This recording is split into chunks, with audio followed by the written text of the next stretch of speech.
joining. Here we go. All right. Welcome, everybody. So good to see you. Oh, there she is. I see Virginia. We're going to let her in. And we will also add her to co-host in here right quick. How is everybody today? It is an Very good. amazing. Hi, Dave. Good morning, Desi. How are you? Fabulous, fabulous. Although I do have to apologize that I was having some serious technical issues this morning, and the announcement went out with some outdated information. So I'm so glad to see everybody here. Good old Zoom just gave me some issues. But we made it. We're here. We love it. We see everybody. So Dave, are you going to commercial UAV? I am not. Okay, well, we're going to give you updates all about it, though, okay? Very good. Thank you. Yep, we're gearing up. Super excited. All right, we're going to let a few more people in here this morning. Does anybody have any great drone stories? Did you get out? Did you fly? Anything fun happening in the industry? Something super exciting? Anything like that? Don't tell me out of everybody that's here right now, nobody did. I'll point out that one of our Hall of Fame awardees, gosh, why am I losing her name? She joined Supernal just recently. I'll get back to you. It was Tracy Lamb. Tracy Lamb, that's right. Thank you. I'm supposed to. Gosh, yeah. I'm actually supposed to interview her for the next vertical space. So hopefully I'll get a chance to do that, and you'll catch up with her that way. Oh my gosh, that'll be fabulous. Tracy is such an inspiration. Agreed. How exciting. Why I can't remember her name, I'm sorry. I keep thinking of Fiona Lake because they're both from Australia. So thanks. Yeah, she's amazing. Well, we definitely will be looking forward to that article coming out because she is truly an inspiration. Yes. So awesome. So good to see everybody. Well, you know, we're here about networking, right? So I want to make sure everybody puts their information in there. Tell us about yourself, put yourself into the chat, and how we could reach out and connect. That's what it's all about. All right. So I have a quick shout out because I'm super excited. I had something happen this weekend and I didn't even know it. So I went flying with Roseanne and a group out there in San Diego. And she comes up and congratulates me that I got my operations over people. And I went, I did? So I'm pretty stoked. Yes. So yes, I got approved. My waiver was approved. So I'm all good for operations over people and over moving vehicles. So thank you, Roseanne, for keeping me updated. All right. Awesome. So it's so good to see everybody here. We're super excited. So I am going to go ahead and segue over to our amazing guest speaker. I have Sheila also on here who will be running behind the scenes. Thank you, Sheila, for letting people in as well. But we are so excited. Wait a second. I have to back up. I'm sorry. I have an announcement. I want to make sure that I put this in there because Women in Drones is partnered, and you may already know this part, but Women in Drones is partnered with one of the best academic institutions, and that is Embry-Riddle. So I'm giving you a link that you can actually go check it out. It's on the Women in Drones page. And remember, if you're thinking of taking any courses there, you want to advance your professional career, that you want to make sure that you identify yourself as being part of Women in Drones in your student profile. So I am going to put that in there. And then I do want to segue over to our spotlight speaker, Elsa Klarich, with WeRobotics. And I'm super excited, Elsa, to have you here and sharing with us about innovation, the safety, and global harmonization. So I'm going to switch over to you and make you spotlight for everyone. Thank you for joining us today. There you are. Hey, oops, I'm unmuted. There we go. Hey, everybody. It's so nice to meet you all and be here. This is actually my first Women in Drones Coffee Connect. So I'm really excited to be a part of this and looking forward to hopefully joining in the future. I'm based in Tanzania, East Africa, so it's a bit far. It's nighttime here, so apologies. I was trying to get the lighting okay, but I think that the spotlight will be on the slide deck, which will be awesome. So I'm here today. I do drone regulation and policy engagement for WeRobotics, and I've been with them for about 2 years now. I do a lot with regulations, policy development, but my background is actually in traditional crewed aviation, and so I studied unmanned aviation in university. That was my specialization, with aeronautics being my first love, basically. And so I flew in Tanzania as a bush pilot here in East Africa, delivering medical supplies to remote areas in Tanzania, flying emergency medical flights throughout Tanzania, Kenya, and East Africa. And then I also worked in wildlife conservation and became then a drone instructor and maintainer and operator on the Elsa platform. I worked both in the United States and in Africa. And so basically started building kind of my interest in regulation and policy, crewed and uncrewed side of aviation. And so what I'm doing now is assisting in regulation and policy engagement to further the drone industry in humanitarian and commercial sectors. So I'm going to go ahead and share my screen here.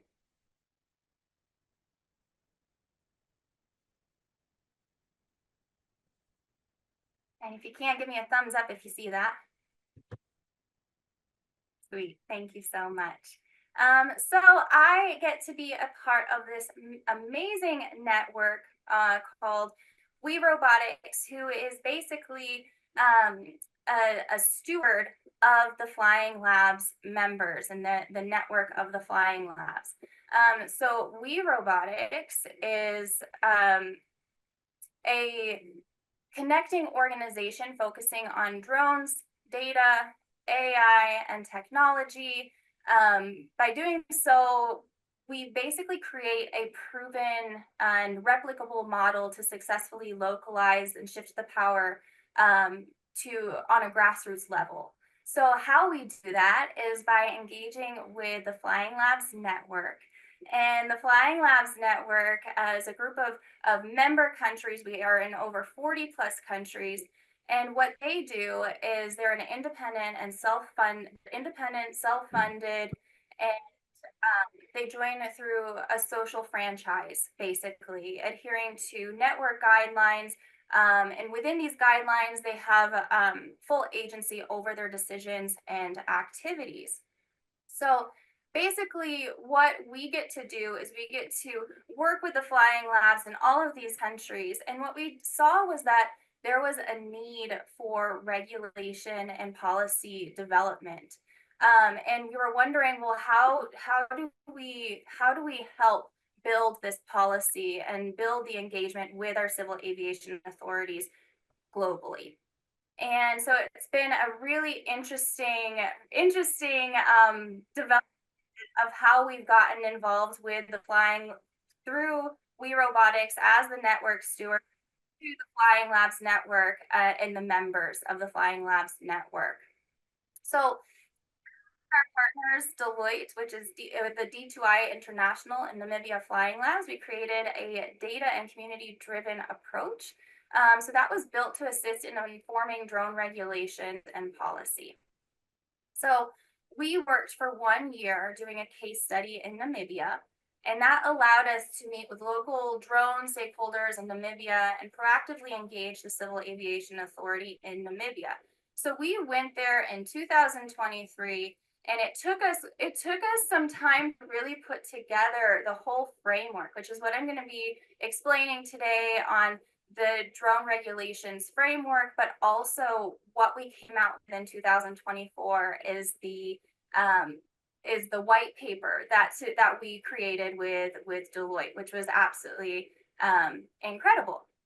So the whole idea of the white paper is to empower communities and drone framework, a framework that engages with the communities, really about grassroots levels, a community of it. Okay. It's a little choppy. Hang on. Can you all hear me? Yeah, it was a little choppy. You might need to repeat that little section. Okay. Oh. Sure. Sorry about that. It just said that my internet was unstable. So basically, I'll just what I said there. So this white paper is all about empowering local and being a part of the drone ecosystems on a stakeholder grassroots level up to the Civil Aviation Authority. So it's really that community-driven approach to inform drone regulation and landscape, and really be able to balance that international harmonization with local communities and local stakeholders up to that civil aviation level. And so how we went about doing this is we were able to create this framework that really shows the path of how to follow what local stakeholders can follow to be able to already, that same page to be able to actually development. And so in Namibia, we were able to start this engagement with the Namibian Civil Aviation Authority through Namibia Flying Labs. And today I'm actually with one of my colleagues from Namibia Flying Labs. Her name is Virginie. And I would love it if Virginie could just share quickly, if that's okay. Virginie, I think you're still on. Or a little about her, then I'll jump into this next slide. Awesome. Thank you, Elsa. Hi, everybody. My name is Ficino Imana. I'm from Namibia, the beautiful country Elsa has been talking about. One of the coordinators of Namibia Flying Labs. I'm a civil structure engineer, and hence the passion for drones comes from serving the community, whether it's water reticulation, sewer reticulation, so tying our professional background as engineers together with drone technology. So yeah, we were fortunate enough to have this project kind of debut in Namibia, and hence we're here together with Elsa to do this lovely presentation. Thank you. Thank you so much, Virginie. So Virginie was an absolute rock star, being able to, and I'm sorry, I wanted to also say, please feel free to write questions or jump in or raise your hand if you have any questions along the way as I'm chatting. We will have discussion and questions afterwards, of course, but really happy to be flexible and adaptable in this presentation, and want to definitely open it up to everyone if you have questions throughout. So Desi said she would be looking out for those.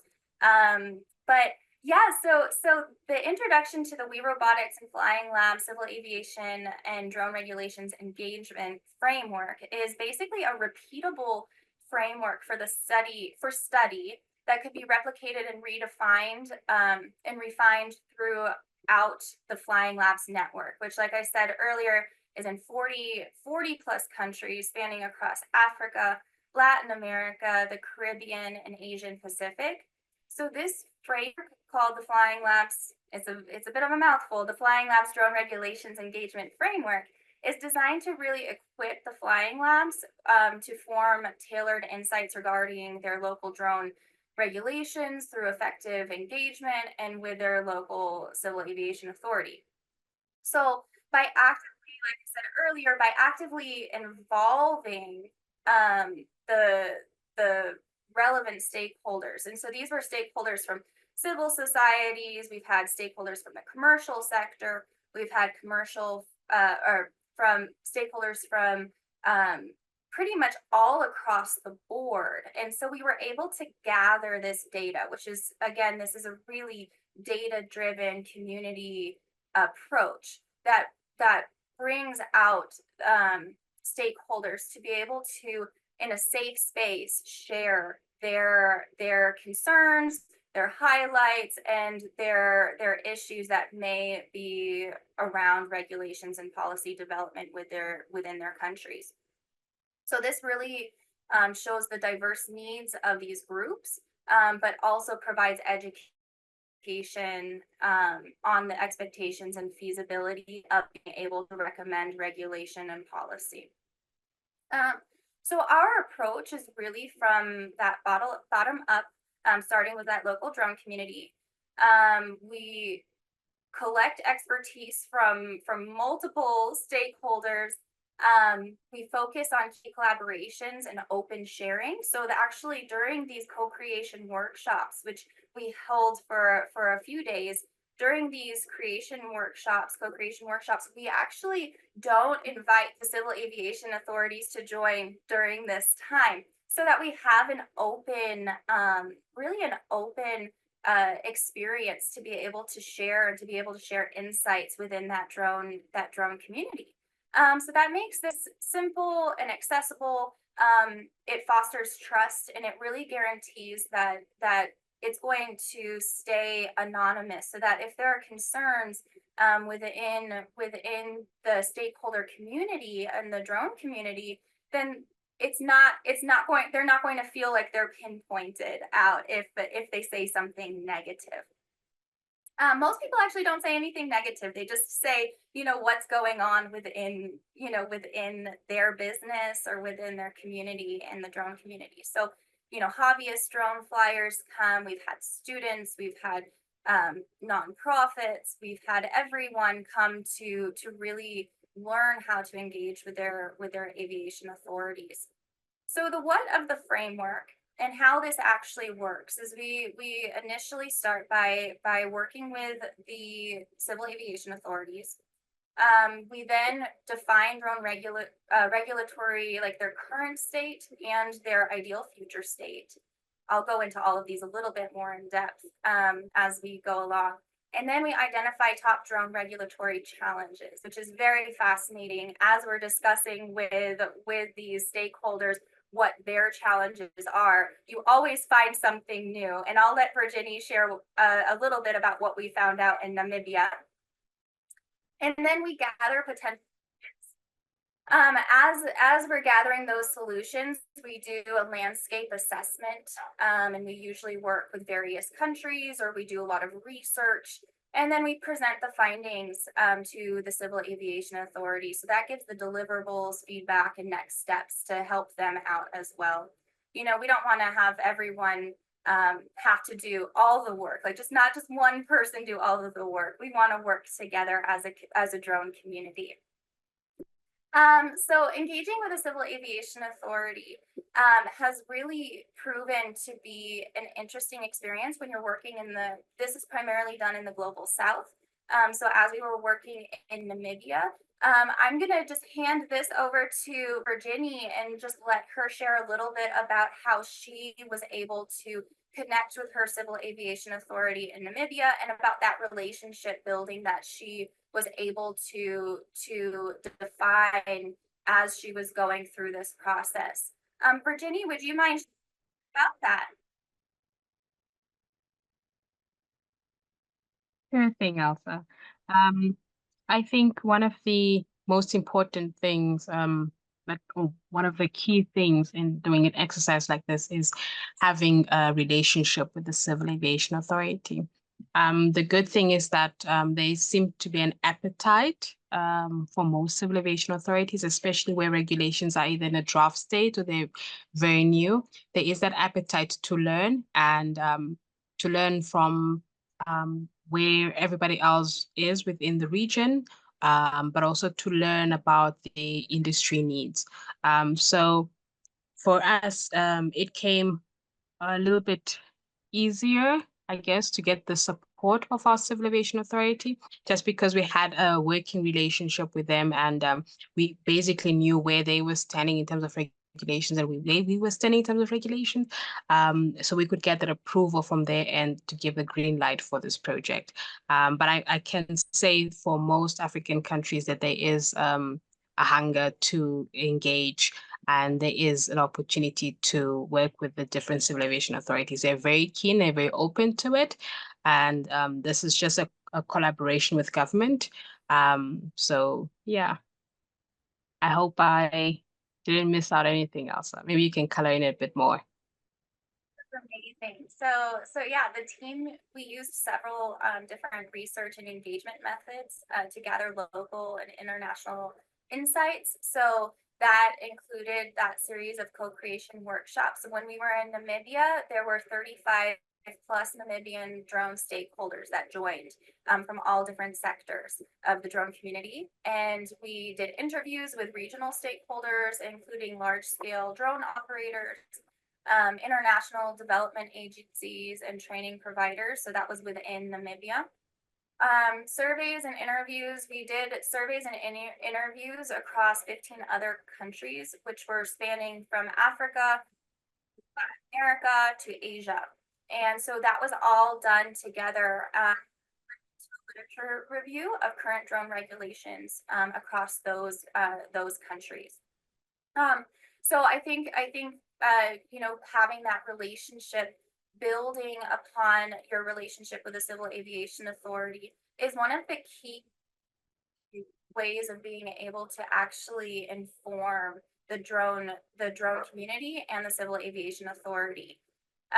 So as we were defining that current and future state, what that really did was it brought together basically it reflected the knowledge of the and it brought together characteristics and strengths. It showed the weaknesses and opportunities that were part of building regulations. So the ideal future state, which refers to where everyone desires to be in the future. And that means to be able to achieve these in the future state, how we do that research through field research. So the third step, which is identifying, and I apologize for my dogs, is identifying drone regulations. So yeah, go ahead. it got choppy again. I just want to make sure that everybody was able to catch that last part that she was discussing. Thumbs up. Was it good? Do you need her to maybe go back a little bit? Oh, you're I good. can go back. Okay, everybody's good. Okay. I do have some comments and questions into our chat. I don't know if you want to handle them now or if you'd like to continue on, and we could go back and review them if you'd like. Let's go for it. We can go for it now. I can kind of answer as we go. Okay. All right. Looks like there's been a lot of chats. So the first one that came up, it was quite a bit in the beginning there. Do you see any expansion connection to regulation into passenger flights via eVTOL aircraft, or what type of connections do you see that way? Sure. So the connections that we're seeing right now, and maybe Virginie can answer this as she's on the ground and she's really the one that's dealing with the on the ground vehicles in Namibia. But we're seeing that there's a lot of talk around these, but there's no real development within passenger vehicles at the moment. We're still really dealing with, you know, we're looking at BV loss as a big issue. We're looking at UTM as a big issue. We're looking at even height levels in different countries as an issue. So we're kind of still working towards that passenger vehicle side of things. Virginie, do you have any comments on that question?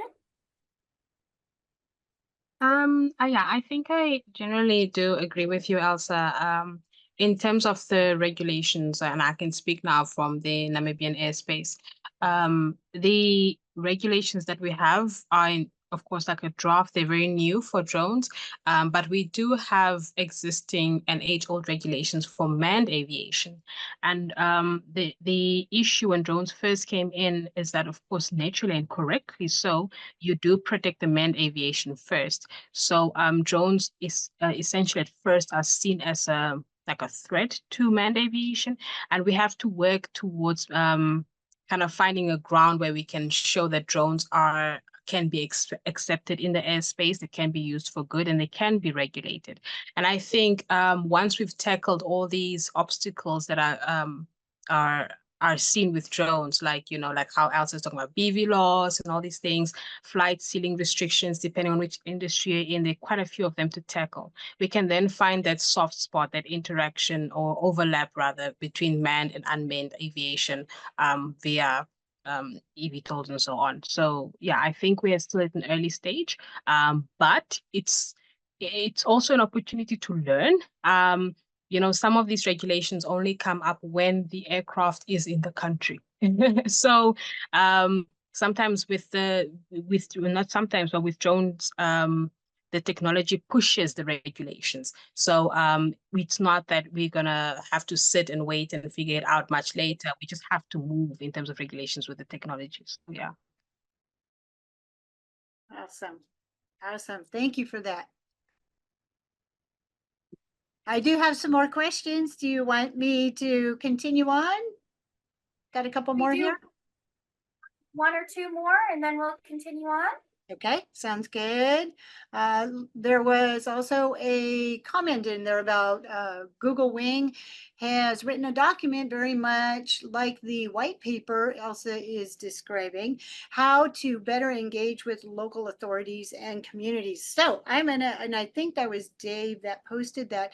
Dave, if you could find the link, that would be fantastic. So put that Okay.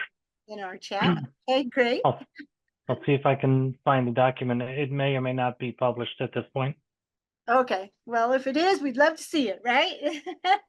And then another comment in there, question is the advanced air mobility industry needs to work with aviation authorities to establish landing sites regulations as well as airspace regulations. Have you seen this same issue with drones? I feel like we have seen, you know, I've discussed this with a few different governing bodies. We're not really, but not that I've seen, we're not really dealing with that at the moment in this framework. You know, we're seeing this happen in regulations and policy development all over the world. But I think that, yes, I would agree, people need to, the advanced air mobility industry needs to be speaking with the other governing bodies, and we need to be able to work together as a whole to be able to actually develop the airspace in a way that can move us forward as we develop in the drone industry. And maybe even Renee or Virginie would have something to add on to that.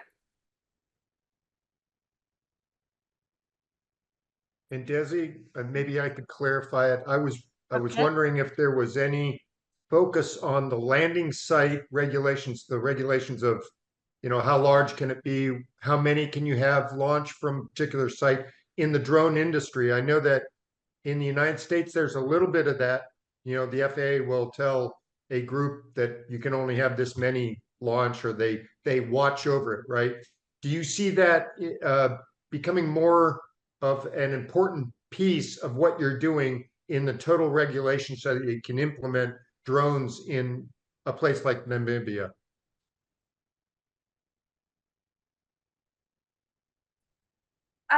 So I know that we're working in different countries. I'm not sure exactly in Namibia, but we've got the drone that also are, I believe, site specific. So yes, so there would be an overlap, especially with any type of pilot project or any type of larger aircraft mobility. So that would be site specific. Now, when it comes to smaller UAVs, and we're talking a little bit more into the nitty gritty, which we're staying a little bit high level here, or at least for now, because we could talk about this for a long time. But from what I'm seeing is that there could be a possibility of going that way at some point. However, the logistics of it right now are quite difficult because of the types of aircrafts that are available. You know, when you're dealing with basically in different countries like Namibia, or having just replicated this framework in Kenya, basically dealing with even just defining what a drone is, we're still at that point. So we're still at a point where it's like, well, as a tello, should that be in the same category as a Mavic 2 or Mavic 3? You know, what are the categories and classes? And so it gets kind of into that nitty gritty, but would love to talk more about this subject for sure. Awesome. Wonderful. Awesome. Well, if we wanted to continue, we will circle back to the chat. So if you have any questions or anything, feel free to put them into the chat and we'll circle back to them. Thanks so much, everybody, because those are really interesting questions. And I love that this is such an open, such an open platform to be able to discuss these issues or possible issues or developments in the industry. It's something that I really enjoy doing. So, but back to kind of this framework and being able to identify those drone regulatory challenges. I think some of these questions actually fall into this, and this is something that we would discuss within these frameworks and co-creation workshops. Is we would discuss those true details and the gaps that are in the industry.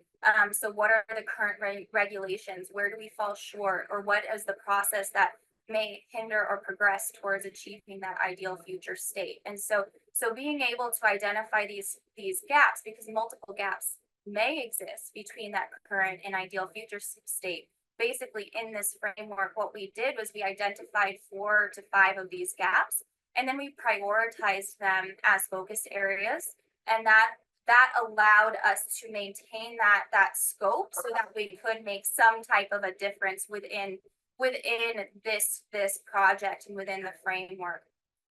So that brings us to really identifying and gathering those potential solutions and being able to actually see the gaps, focus on the areas that our regulatory bodies deem as like the highest priority, but that's really coming from that stakeholder engagement. So having that stakeholder engagement and being able to move that forward into the Civil Aviation Authority with that landscape analysis, and then being able to provide that solution and recommend ways to bridge the gap between that current and future state. Really what we saw was it making a difference. So it's interesting because I know that there are others engaging with their civil aviation authorities. There are people in different countries that are working together and building those relationships, but having a process that is identified and has been now replicated to see, well, how do we continue, and how does this continue to succeed for future development? We're really looking beyond the borders. So it's to that broader landscape, being able to bring together those local ecosystems and tap into the standards and lessons learned.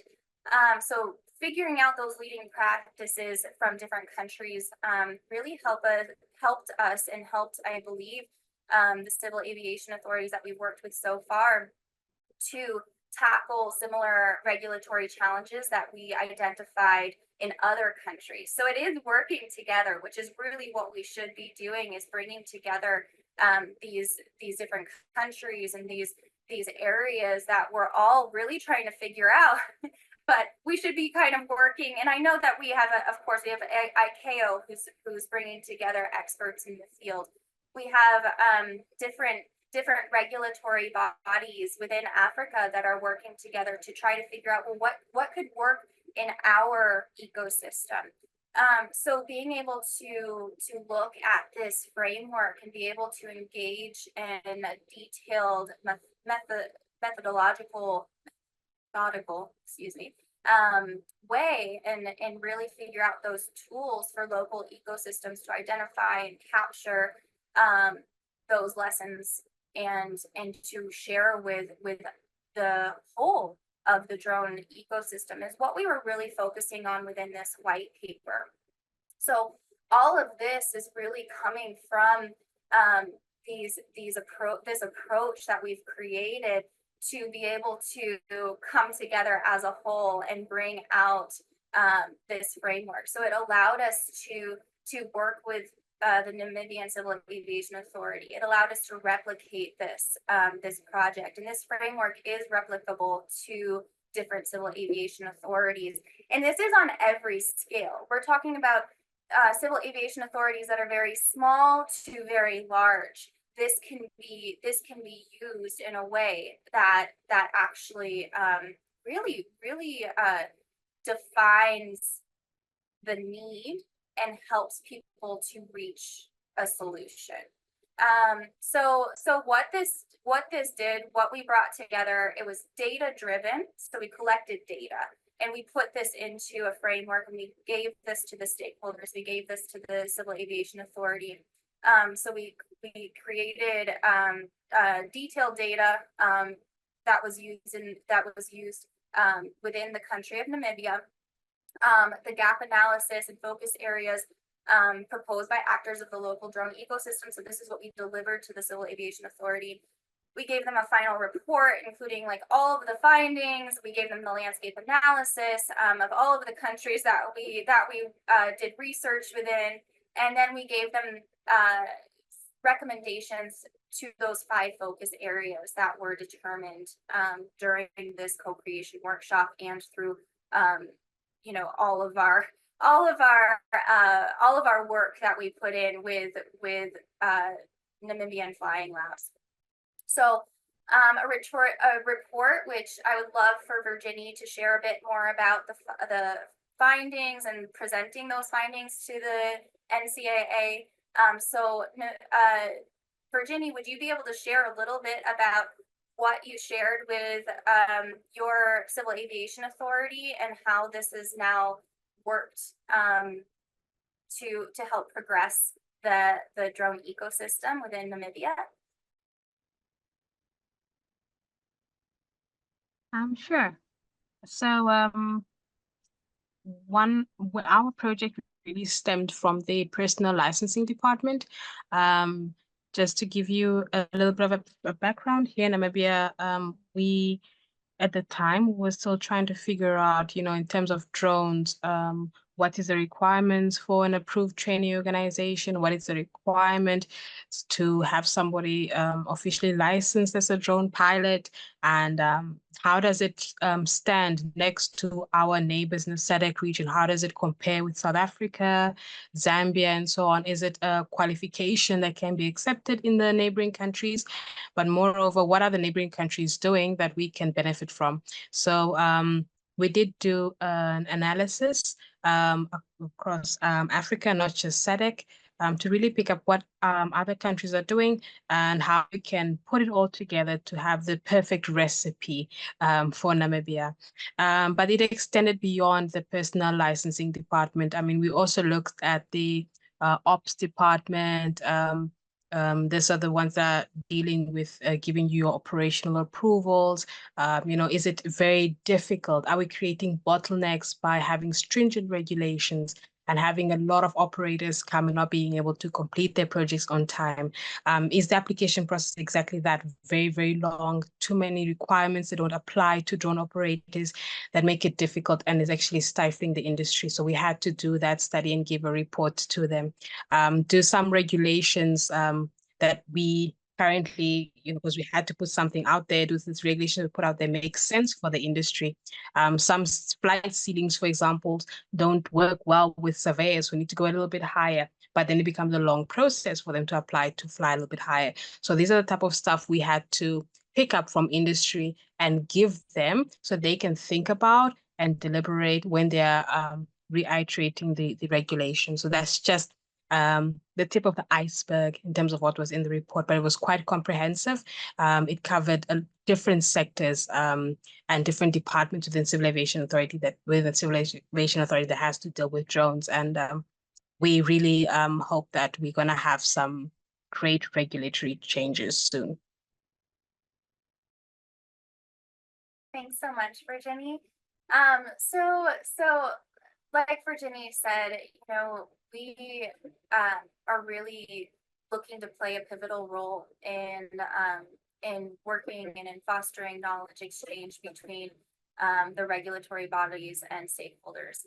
And this is really by sharing insights and by working with different departments and licensing departments and airworthiness departments. And depending on how civil aviations go about doing this, whether that's in a crewed and uncrewed manner, where they're combining those offices, which is what some regulatory bodies are doing now, because a lot of the times in developing civil aviation authorities, they may not even have the manpower to be able to create these regulations and to be able to put in the effort to really build a locally led approach, and so or even a regulatory body approach.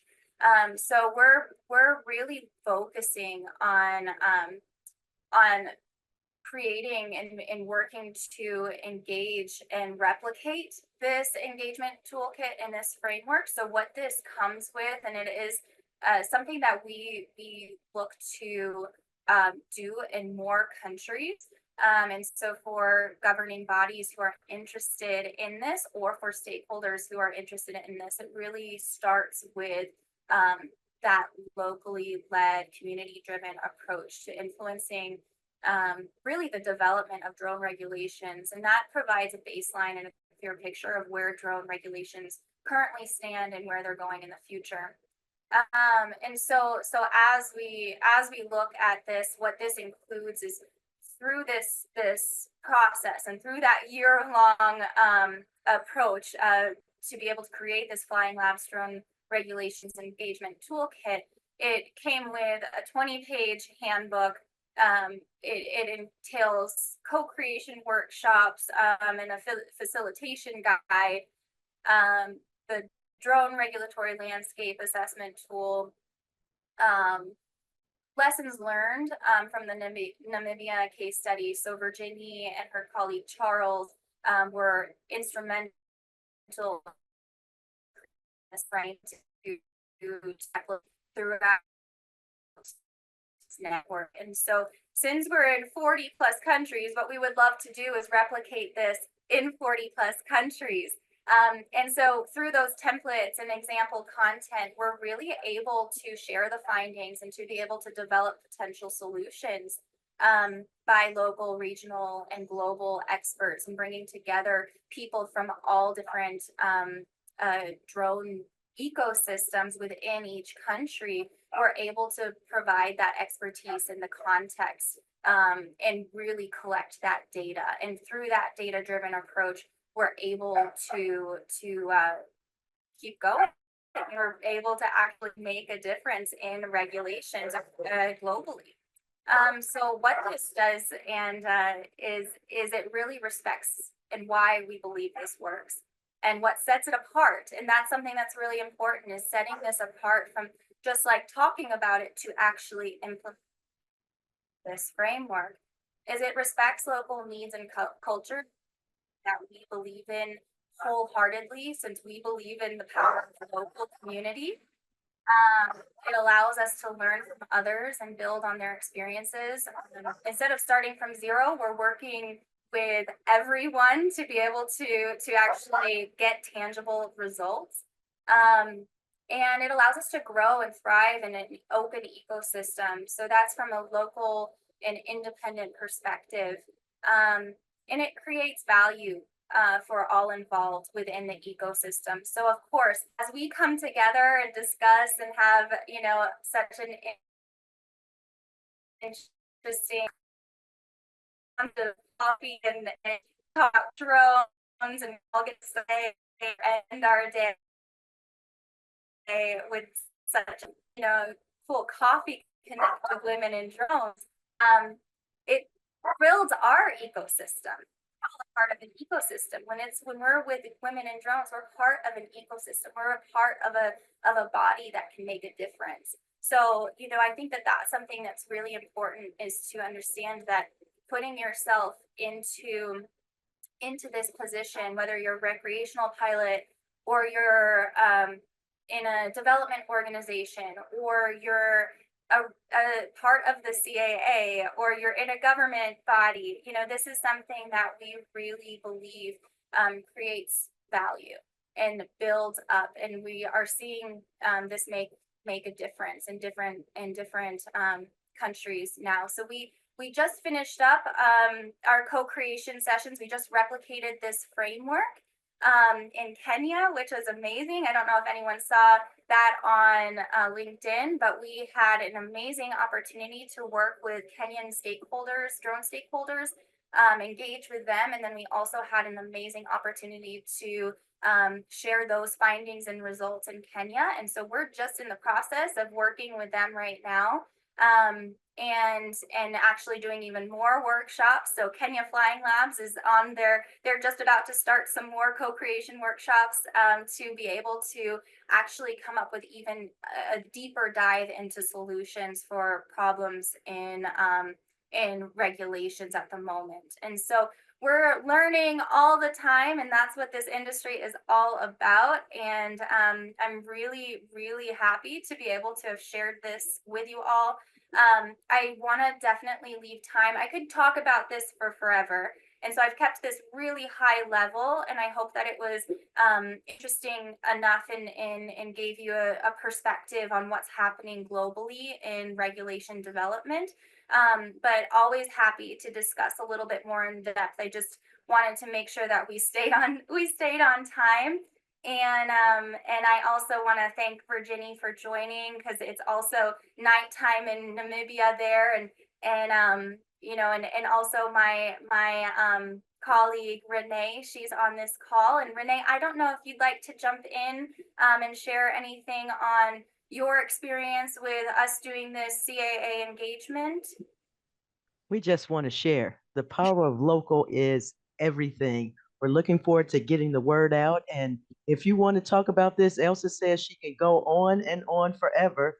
I invite you to reach out to us by all means. Thank you, Elsa, Virginie, and definitely a shout out to Sharon and Desi. Sheila, thank you for having us today. You know how to reach out. I'm going to put my email over, and Elsa's is already in. So thank you for this opportunity. Well, thank you. Yes, it's been fabulous information. We are coming up at the top of the hour. We got about 10, 12 minutes here.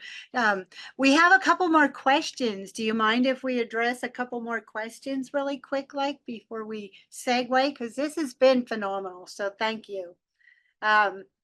I would like to kick off with this one that they said, Elsa, I saw you have a STEM effort too. Is your focus with the CAAs most commercially, or does it extend to recreational as it relates to STEM? I know you mentioned recreational as well, but how about the STEM side of things? Thanks, that's a great question. So this definitely, we had a lot of people join our co-creation sessions that were dealing with STEM.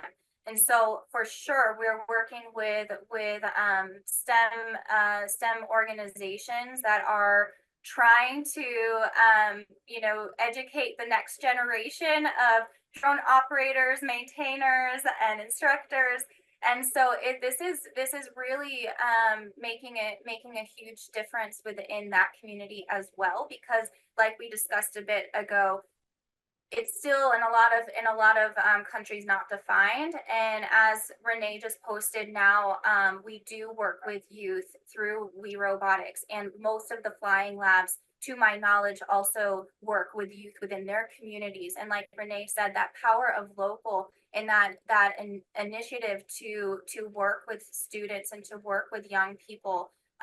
You know, I'm a proponent of STEM because growing up, I didn't have it, and I became a pilot. I became a drone pilot, an operator and maintainer with really no technical background at all. And so I had to learn myself how to teach myself to do these things.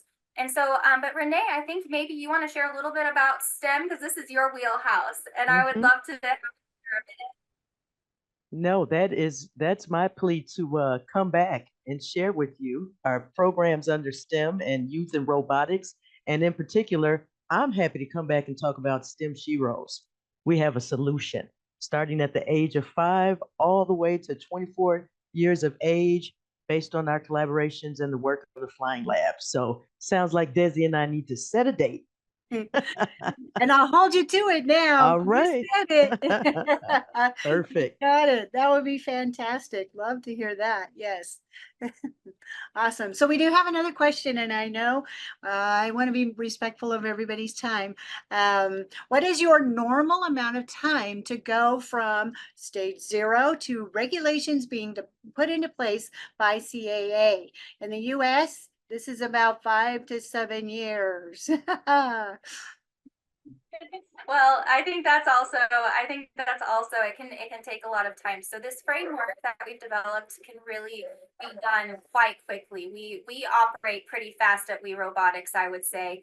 We've got an amazing team that does this framework, and that we basically can collect and gather data, and we bring together the drone stakeholders and these ecosystems for a few days at a time, and we really work these people hard to go over and find the data, to find the issues, to figure out solutions. And people are so amazing at being able to actually find solutions. And it shows that when you work with local stakeholders and then bring it up into the civil aviation regulatory body, you can make a difference faster.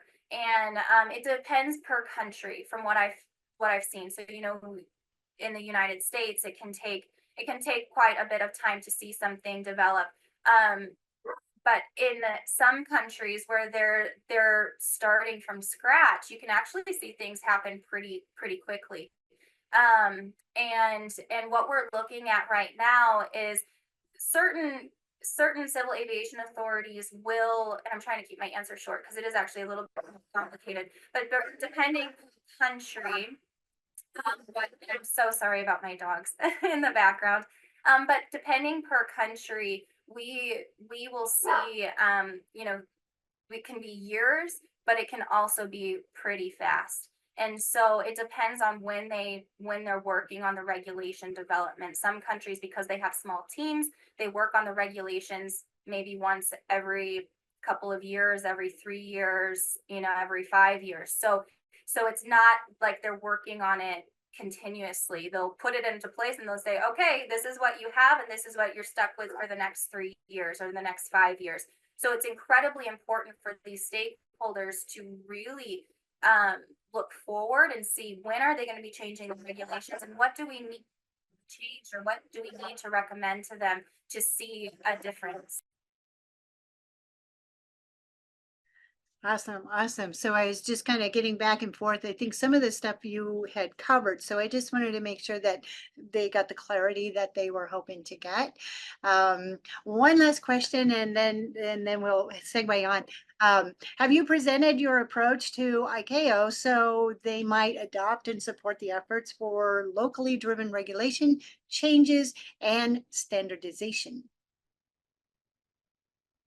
You know, I have not personally, but I would love for Renee to answer this question because she is the lead and co-lead of WeRobotics, and she would be the one to ask this question to. Uh-oh, Renee was over here responding in the chat I and can looking relate at to that. and sending a few other messages. Tell me again.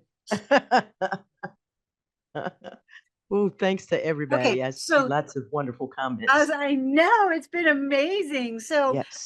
the question that we were asking was, have you presented your approach to ICAO regarding the supporting efforts for regulations and changes and standardization?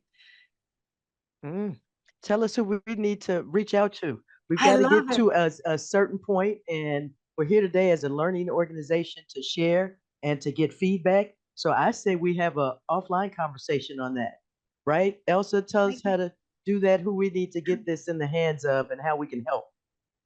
We have just incredible ideas, and we have this incredible framework that can be implemented. And like we were talking about, it can be implemented on a small scale or a large scale.